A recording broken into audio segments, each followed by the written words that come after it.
తినేవాడిని, వ్యభిచరించేవాడిని, లోకంలో తిరిగేవాడిని.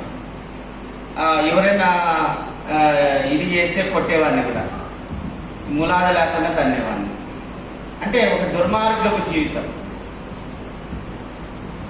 అలాంటిది దేవుడు నన్ను పట్టుకొని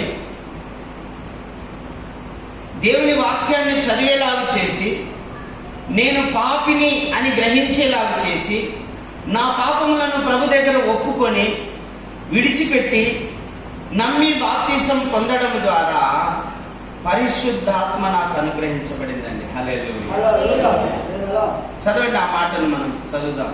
అపోస్తల కార్యం 2వ అధ్యాయము 38వ వచనం. మీరు మారు మనస్సు పొంది పాపక్షమాపణ నిమిత్తము ప్రతి వాడును యేసుక్రీస్తు నామమున బాప్తిసం పొందుడి, అప్పుడు మీరు పరిశుద్ధాత్మ అనే వరమును పొందుదురు. హల్లెలూయా. ఏం చేయాలంటమ్మా? పరిశుద్ధాత్మ పొందుకోవాలంటే చెప్పాలి.